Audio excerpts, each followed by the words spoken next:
Her nurse replaced her friend on blind date. The lonely single dad CEO never let her go again. Why do you choose a job that saves people if people always leave anyway? Lena more froze, the teacup in her hand hovering midair. The question cut through the polished silence of the cafe and through the false identity she had worn since she sat down. She looked up. The man across from her, tall, sharply dressed, and visibly uncomfortable, met her eyes with a kind of wounded honesty. He was not trying to hurt her. He was just speaking from somewhere raw. The small talk vanished. So did the polite mask. That's a rather heavy question for someone you just met, she said, attempting to sound casual. I suppose, he replied, stirring his coffee. But I do not like wasting time. His name was Caleb Everett. Lena already knew. Joyce had shown her his photo and bragged about his CEO status, about how his wife had died young. Just go, Joyce had urged. Pretend to be me. Feel it out. Keep the option open for me. Lena had refused, then relented. Not because she was curious, but because she was tired. It was easier to sit for an hour than to argue for 10 minutes. Now, sitting across from him under someone else's name, she felt something shift. I'm sorry, Caleb said. That probably sounded more bitter than I meant it to. No, Lena replied. It's a fair question. She set the cup down, fingers tightening slightly as memory flickered behind her eyes. A trauma room, a lifeless body, her hands trying. Failing. I was in med school, she began. I wanted to be a doctor, but my younger brother died during a trauma case. I was the intern. I tried to save him. I couldn't. He said nothing, but didn't look away. That surprised her. After that, she continued, I couldn't go back. Not to med school. Not to who I was. She looked up. He was still listening. I became a nurse instead, she said. It's quieter work, less illusion of control. Caleb leaned back slightly, a faint shadow crossing his face. My wife died 3 years ago, brain aneurysm. 1 minute she was making coffee, the next she was gone. Lena inhaled softly. Everyone thinks I need to start over, he said. So, here I am on a blind date I didn't want with someone I never planned to meet. Lena allowed a breath of dry laughter. Glad. We're both here against our will. A small smile tugged at the corner of his mouth. I'm sorry about your brother, he said. That's a terrible thing to carry. She blinked. She had expected awkwardness, maybe polite disinterest. But not this stillness, not this care. I didn't mean to hijack your night with sad stories, she said. Neither did I, he replied. But at least it's honest. She nodded, then caught herself. Joy. Her voice caught before she said the full name. I wasn't expecting this. His brow lifted. Slightly. Neither was I. My mother set it up. She thinks I need saving. Yeah, I think I need truth more than saving. He looked at her, then truly looked, and the air between them changed. Not romantic, not intense, just real. The waiter returned with the check, but neither moved. Caleb spoke first. I was going to walk around Central Park a bit. Clear my head. She hesitated. Is that an invitation? He smiled. Only if you need some air, too. Lena surprised herself by saying yes. As they walked into the crisp autumn air side by side, something quiet settled between them. Not tension, not attraction, edges calm. Neither of them knew it yet, but something had already begun. Not loud, not grand, but deep, something worth staying for. Sometimes it is in the most unexpected meetings, the ones we never intended to matter, where something small but soul-shifting begins. And if you have ever believed that broken hearts cannot find their way back to warmth, well, you may want to stay with this story a little longer. Go ahead, tap the hype button. This is only the beginning. The air outside the cafe was crisp, carrying that early autumn scent of turning leaves and distant rain. Caleb held the door open as Lena stepped out, unsure why she had agreed to prolong the evening. But she'd said yes and instructed Haley to take them to the tea. She had planned to leave after 30 minutes. She had even told Joyce she would walk out if the man was arrogant or dull, but he was neither. Now here she was, walking beside him in silence toward a small park just a few blocks from his office building. "I usually come here with my son," Caleb said, glancing at the empty swings in the distance. "He likes watching the pigeons more than playing." Lena smiled politely, unsure what to say. Talking about family still tightened her chest, but she listened. They walked a little farther down the paved path. Evening light filtered through the trees in soft amber hues. Children were scattered around with nannies and caregivers. Laughter echoed from the playground. It was ordinary, peaceful. And then Lena noticed him. A little boy, no older than 3, stood beside a bench, lower lip trembling, eyes glossy with unshed tears. His white t-shirt was stained orange from spilled juice, and he was holding the empty cup in both hands like it had betrayed him. He looked lost, alone. Lena instinctively glanced around. A woman, likely the nanny, was busy wrangling 2 other toddlers near the sandbox, oblivious. Without thinking, Lena walked over and knelt down in front of the boy. "Hey there, champ," she said softly, her voice the same tone she used with scared ER patients. "Looks like Mr. Orange. Juice didn't play nice today, huh?" "Huh." The boy sniffled, nodding solemnly. Lena reached into her purse and pulled out a soft, worn handkerchief. It was pale blue with a faded cartoon giraffe stitched in one corner, something her brother had once picked out for her during a hospital gift shop visit. She had carried it ever since. "Looks like Mr. Giraffe is on duty today," she whispered, gently, dabbing at the juice. "Let's fix this mess, shall we?" The boy watched her work, mesmerized. Then, without warning, he leaned forward and wrapped his tiny arms around her neck. Lena blinked, startled. Her hands froze in midair. Slowly, she wrapped her arms around his small body, holding him in a quiet, instinctive embrace. It was effortless, natural, and achingly familiar. The little boy pulled back slightly, just enough to look over her shoulder, and suddenly beamed. "Daddy." Lena turned, confusion flashing across her face just as Caleb stepped into view, eyes wide, breath caught. "Lucas," he said. The boy wriggled out of Lena's arms and ran to him, juice-stained shirt and all. Caleb knelt and scooped him up, pressing his forehead to the boy's as if grounding himself. Then he looked back at Lena. "She didn't see me spill," Lucas explained between hiccuping breaths. "She helped me."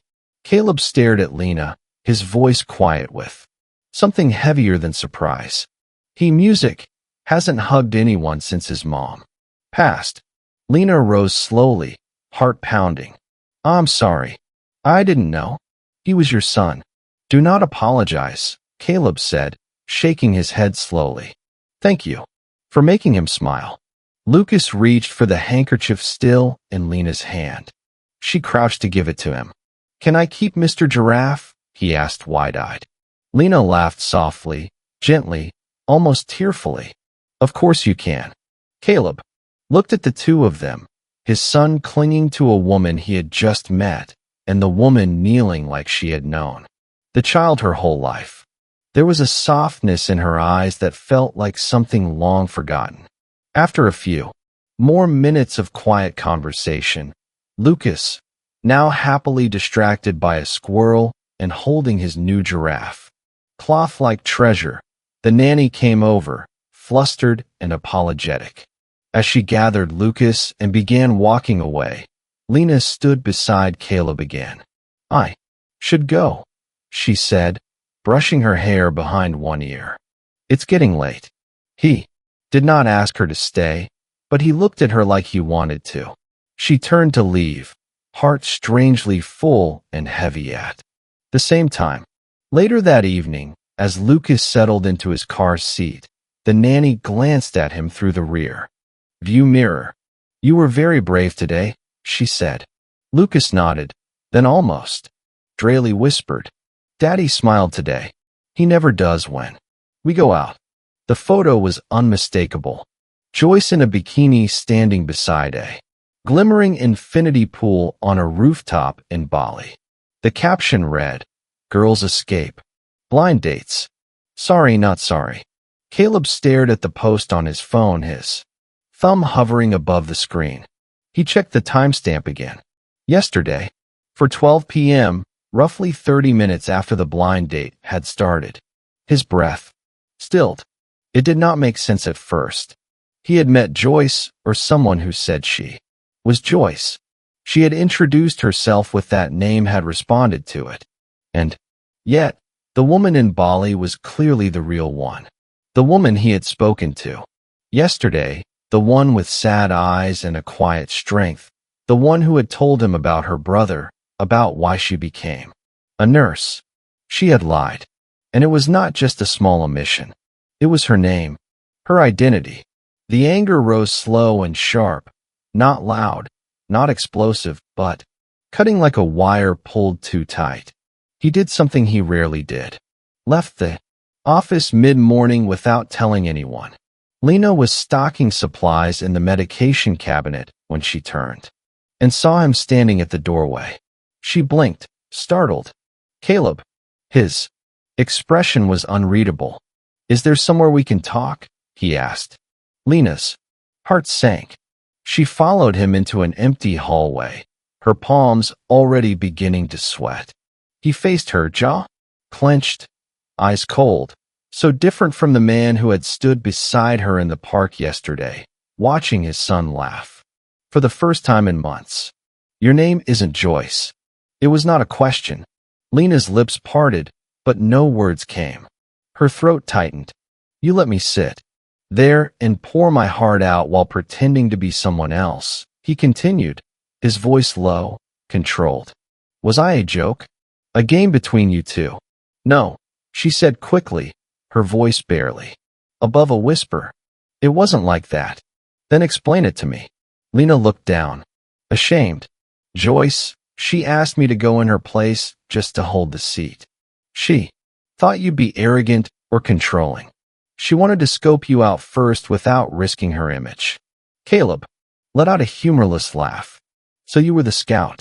"No, I didn't want to go," Lena said, shaking her head. "I told her no at first, but I was off shift and she kept pushing. I only agreed to sit for a few minutes. I wasn't going to say anything personal. But you did." He snapped. "You told me about your brother, about med school, about why you became a nurse. And all of that was real." "Yes," she said, eyes glossy. "All of it was true. But your name wasn't," he said, taking a step back. "So, how am I supposed to believe anything else?" Lena flinched. "I didn't go there to lie," she said quietly. "I stayed because I didn't want to lie anymore." For a second, he just looked at her, and that silence hurt more than shouting ever could. "I opened up to you," he said finally. "I trusted you with pieces of me I haven't shared with anyone since my wife died. I thought, maybe." He shook his head. "I was wrong." He turned to leave. "Caleb," she started stepping toward him, but he held up a hand without looking back. "Please, don't." The hallway echoed as his footsteps faded away. Lena stood there, frozen, tears gathering at the edges of her lashes. Her fingers dug into her palm, the ache of her own shame pulsing with every heartbeat. She had not gone there to deceive him, but that did not matter anymore. In the end, all he saw was the lie, and it hurt more than she expected, because somewhere between coffee and Mr. Giraffe and Lucas's little arms around her neck, she had begun to hope. And now it was all unraveling. The slam of the door still echoed in Lena's mind long after Caleb disappeared. She had tried to breathe, tried to focus, tried to remind herself that she had no right to expect anything more. She had lied, even if it was not meant to hurt. But it did. The rest of the shift crawled by in a blur, patient to patient, chart to chart, smile to smile. She had learned how to function through pain. But today she felt hollow, like she had lost something she had only just begun to believe she could have. Then came the code call. Incoming trauma, pediatric head injury, male, 3 years old, playground fall, ETA 5 minutes. Her heart skipped, then slammed. Hard in her chest. She told herself it was not him. It could not be.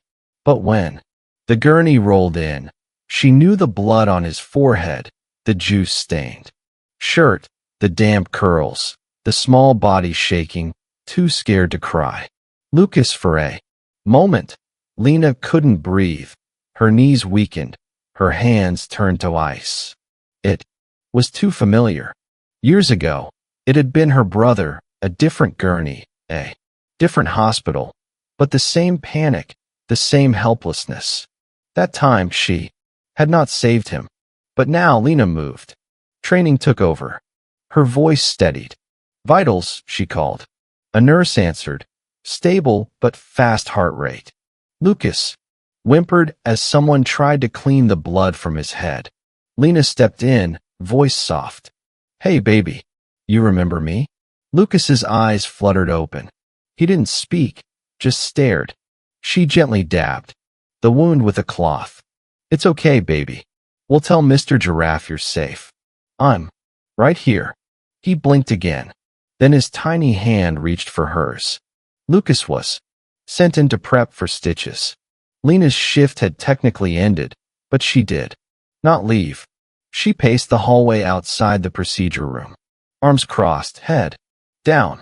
In her mind, she was no longer at work. She was back there on that cold tile floor, whispering her brother's name. Watching life leave his body. Before help ever came, she whispered to no one, or maybe to him. Please, just let him be okay. Let me get it right this time. I wasn't enough before. Don't let me fail again. Her voice cracked. Her fingers trembled. This was no longer just grief. It was penance. She didn't hear the footsteps until they stopped. Nearby, she looked up. Caleb stood there drenched, eyes wide with panic. Where is he? He asked. She pointed. In there, just a cut. They're stitching him now. He exhaled, half relief, half dread. Then his gaze found hers. You're here. Lena nodded, barely holding back tears. I was on shift, she said. I didn't know it was him. But when I saw him, I couldn't walk away. Caleb said. Nothing for a moment. But in that silence, he saw her fully. Not the woman who had lied. Not the stranger who sat across from him with a false name. But the one standing here now, broken, still standing, still choosing to stay. You stayed, he murmured. Even when you didn't have to, her voice broke. I couldn't leave him scared. I couldn't lose another child. A nurse appeared a few minutes later. Mr. Everett, he's awake. Caleb rushed in. Lena followed, unsure if she should, but unable to stay away. Lucas lay under a blanket, cheeks pink, a white bandage covering his head. Daddy, he whispered, smiling. Caleb took his hand. Then Lucas looked over and reached out his other arm. Lena approached slowly. You came, he said. She knelt. Of course I did. And with quiet certainty, Lucas wrapped his arms around her neck. You're my safe lady. Lena held him close. And this time, when the tears came, she let them fall. Because in that moment, the past did not win. Guilt did not win. Love did. And, for the first time in years, Lena began to believe she could be healed, too. Caleb stared at the printed chart in front of him, his hands unmoving, the pages slightly trembling even in the stillness of the office. He had pulled strings to get it. A favor here, a discreet inquiry there. Old medical records were not easily accessed, especially when they involved a minor, especially from over 5 years ago. But Caleb Everett was a man who got what he wanted when he needed it. And right now, what he needed was the truth. The patient's name, Ethan Moore, 10 years old. Time of death, for 13 a.m. cause. Blunt force trauma from a car accident. Treatment notes, multiple fractures. Internal bleeding. Noted delay in surgical prep due to conflicting assessment from attending physician. But what caught Caleb's eye? What sent a chill down his spine was the name. Scribbled in rushed handwriting in the margin of the trauma response log. Initiated compressions, applied trauma protocols, remained until resuscitation. Terminated. His eyes scanned the rest of the document slowly, taking in the details. The boy had coded 3 times.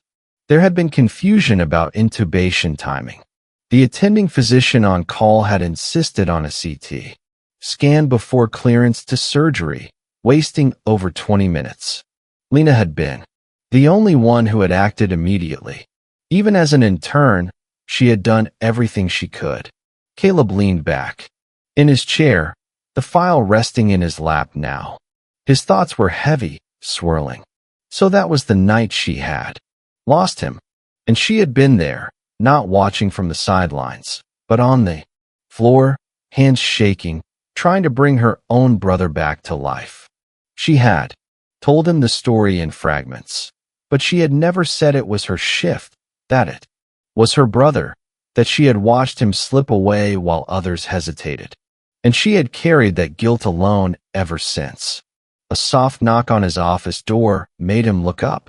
Lucas was there, holding a crayon drawing in one hand and a juice box in the other. "Daddy, I drew a lion. He is brave." Caleb opened his arms and Lucas climbed into his lap. "I like lions," the boy said. "They don't get scared." Caleb smoothed his son's hair gently. "Even lions get scared sometimes," he said, "but they keep trying anyway." Lucas nodded solemnly, clearly believing that to be true. Caleb looked at the drawing again. Crude lines, uneven shapes, but something fierce in the way the little lion stood tall. Just like Lena, all this time Caleb had thought she had run from her past. But now he saw it. She had not run. She had stayed. She had fought. And when no one saved her from the crushing weight of that night, she chose to carry it alone. His voice was barely a whisper as he said the words aloud, more to himself than to Lucas. "You tried to save him, while no one tried to save you from the guilt." He closed the file gently and set it aside. The truth was no longer tangled. It was painfully clear. Lena Moore had not lied to protect herself. She had lied because she thought she no longer deserved anything real. And maybe it was time someone saved her for once. The building stood tall against the gray sky, its modern glass exterior gleaming. Even in the muted light, a small plaque near the entrance read Hope Medical Research Center. Lena hesitated outside the door, her fingers brushing against the handle. She had no idea why Caleb had asked her to come. Just a simple message on her phone. "There's something I want to show you. Will you come?" Now, here she was. Inside, the lobby buzzed with quiet excitement. Staff in lab coats, donors in tailored suits, name tags clipped to expensive jackets. A small reception table displayed brochures, a guest list, champagne. Then she saw him. Caleb stood near the far wall, deep in conversation with 2 board members. When his eyes met hers, he paused mid-sentence, excused himself politely, and walked straight to her. "You came," he said softly. Lena nodded. "I wasn't sure I should." "I was." He gestured for her to follow him down a quiet corridor away from the gala bustle. They walked in silence until he stopped before a door, plain, unassuming, but new. A temporary name plate hung beside it, blank. "This room," he said, was supposed to be named after my late wife. Lena's heart tightened. She looked down. You don't have to explain. I understand. He shook his head. No, you don't. Not yet. He opened the door. Inside was a spacious sunlit laboratory, empty for now, waiting for life. Desks, whiteboards, and research equipment lined the walls. On one side, a children's corner, small chairs, a bookshelf, soft toys. A gentle reminder that healing is not just clinical, it is human. I designed this space in her memory, Caleb said. It was supposed to represent the future she never got to finish. Lena turned toward him slowly, unsure what to say. I stopped trusting doctors after she died, he continued. I stopped believing in hospitals, in systems, in people who claimed they could help, but never truly cared. He looked at her then, not with pain, but with clarity, until one reminded me what healing looks like. Lena's breath caught. He stepped closer. You didn't just care for Lucas. You stayed with him. You stayed with me even when you had no reason to. And you did it while carrying your own wounds. She shook her head, voice trembling. I don't want to be someone's second chance. I don't want to live in someone else's shadow. Caleb's voice was gentle. You are not a replacement. He took her hand slowly, deliberately. You are the reason I'm ready to begin again. Lena closed her eyes for a moment. And when she opened them, something had shifted. Not all the pain was gone, but for the first time in years, she did not feel like she had to carry it alone. Then came the twist. From the hallway behind them, heels clicked against tile. The scent of designer perfume drifted in. And then, the voice. Well, Joyce said smoothly, stepping into the doorway, her smile practiced, her dress just a little too polished for the occasion. I always thought I'd be the one you'd choose. Caleb. Lena stiffened, but said nothing. Caleb turned to Joyce, his expression calm but firm. You thought wrong. For a beat, Joyce's smile faltered. She glanced at Lena, then back at him. I see, she said, her tone clipped. I hope you enjoy the gala, Caleb added politely, but with finality. Joyce lingered a moment longer, but the door was already closing. Lena hadn't moved, hadn't spoken. Caleb turned to her. I didn't invite her, he said. I know, she replied quietly. Their eyes met. In a room that had never been named, something new was born, not in honor of the past, but in hope for what could still be. And this time, Lena did not walk away.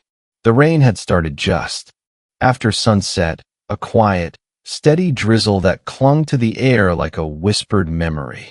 Lena stood beneath the awning of the assisted living center where she had just finished her shift. Her scrubs were damp at the shoulders, her hair curling slightly in the humidity. She did not reach for her umbrella. The rain felt honest, unfiltered. She closed her eyes for a moment, letting the droplets tap lightly against her skin. A horn sounded once, low and familiar. When she looked up, Caleb's car was parked by the curb. He stepped out before she could move, holding no umbrella, only a small box, dark blue, wrapped in twine. His shirt was already wet through, but he did not seem to care. He walked up to her slowly. You forgot your umbrella, he said gently. I think I meant to, she replied. There was a pause, not awkward, but expectant. Then Caleb extended the box toward her. She took it with cautious fingers. The weight surprised her when she opened it. Inside was a folder, embossed with the logo of Hope Medical Research Center. She glanced up sharply. It's a contract, Caleb said. Official, not symbolic. We want you to come on as program director for Hope Lab, specifically for nurse training and trauma response research. Lena stared at him. I don't need a favor, she whispered. This is not a favor, he said. It's where you were always meant to be. Her throat tightened. The rain blurred her vision. but not enough to hide the emotion in her eyes. I am scared, she admitted, of being seen, really seen, and still not enough. Caleb stepped closer, his voice steady. Then let me see you fully and stay. Anyway, his hand reached for hers, not forcefully, just open, just waiting. Lena did not speak. She looked down at his hand, then up into his eyes. Then, she stepped into the rain into him. They stood for a long moment like that. Two people, both once shattered, now quietly choosing to stand whole together. Later, that week, Lena found herself sitting on a bench near the edge of Hope Lab's community garden, flipping through the contract once again. Though she already knew every word, she heard footsteps. Behind her, turning, she saw Joyce, not in heels, not in design or anything, just jeans, sneakers, a light jacket. Her face held none of the usual gloss, only uncertainty. I heard you accepted, Joyce said. I haven't signed yet, Lena replied, voice neutral. Joyce sat beside her, sighing. I owe you an apology, she said, for pushing you into that date, for trying to step back in when it was already too late. Lena looked ahead, not answering. Joyce's voice softened. I thought I'd be the one he wanted. Lena finally turned toward her. Joyce continued, eyes slightly glossy. But Caleb didn't need someone impressive or charming. He needed healing. And you gave him that. Silence stretched between them. Then Joyce added, almost afraid, can we still be friends? Lena's face softened. We always were, she said. Joyce blinked, then smiled. Small, sheepish, the kind that said thank you without saying it out loud. That night, Lena sat at her kitchen table, the signed contract resting beside her tea. She looked at the copy of the offer again, at the line that read, Program Director Lena Moore, not someone's assistant, not the girl who once failed, just Lena, whole, worthy. And this time she believed it. The rain tapped softly on her window, but inside her chest, something finally felt still. Laughter floated through the hallway like sunlight. Lena paused outside the preschool classroom, peeking in. Inside, small hands held up drawings, stick figures, bright suns, crooked trees reaching for the sky. In the corner, Lucas sat at a tiny table, tongue out in focus, adding bold red lines to his picture. His teacher passed by, smiling. He's been waiting to show you this, she whispered. Lena stepped in. Lucas beamed. Mom, look. He held up his drawing. 3 stick figures under a rainbow, one tall, one medium, and one small with outstretched arms. Above them, Daddy, me, and Mommy. Lena knelt beside him. Is that me? Lucas nodded proudly. That's our family. Tears burned behind her eyes, but she smiled through them. It's perfect. It had been 1 year since Caleb handed her that box in the rain. Since then, Hope Lab had become more than a research center. Under Lena's quiet leadership, it grew into a refuge. For nurses who left the field, for doctors on the edge of burnout, for trainees who believed they were not enough. She had helped redefine what healing looked like. Not just medicine, but grace, humanity. Each time she walked its halls, she remembered the girl in the ER hallway whispering to her brother's ghost. And each day now, she walked forward anyway. The wedding was small by the lake behind Hope Lab. Just close friends, family, and the rustling of leaves. No aisle, no altar, just an open circle of chairs beneath the trees. Caleb waited by the water in a simple gray suit, eyes calm but searching. When Lena stepped forward in her ivory dress, uncomplicated, soft, not at all like what she used to picture as a little girl, Caleb's smile was like light after a long gray winter. Lucas, in a tiny vest and bow tie, walked toward them with a velvet ring box clutched tightly in both hands. He paused between them, looked up, and said, "I asked Mommy in heaven. She said it's okay to love again." The world went still. Caleb dropped to one knee. His hands trembled as he opened the box. "I can't promise perfection," he said, "but I promise to keep choosing you every day, even when it's hard." Lena reached for his hands. Her voice shook. "Then you'll never be alone in that choice." They exchanged rings, no other words needed. Lucas clapped first, grinning wide. Everyone joined in. Later, the three of them stood outside Hope Lab, Caleb's arm around Lena, her hand on Lucas's shoulder, the little boy hugging Mr. Giraffe close to his chest. A photographer clicked one last photo just as sunlight poured through the clouds. Behind them, lighting the stone wall above the entrance. Carved into it were the words Lena had insisted on. Everyone deserves a second chance, not just to heal others, but to be healed. Lena looked up at the building, then down at the little boy who had made her believe she was still worthy of love. Lucas reached for her hand. "Mommy, can we go home now?" She smiled and squeezed his fingers gently. "Yes, baby. Let's go home." And they did. Three imperfect souls stitched together, not by chance, but by choice. A family with no rule book, but a family all the same. Some stories live on pages. Others live in hearts brave enough to break and brave enough to heal. Lena, Caleb, and little Lucas didn't meet by chance. They chose love over fear, truth over pride, and healing over silence. Because family isn't always blood. Sometimes it's the people who stay.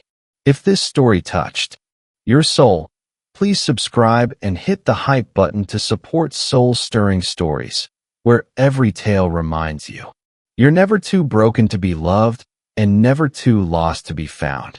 See you in the next story.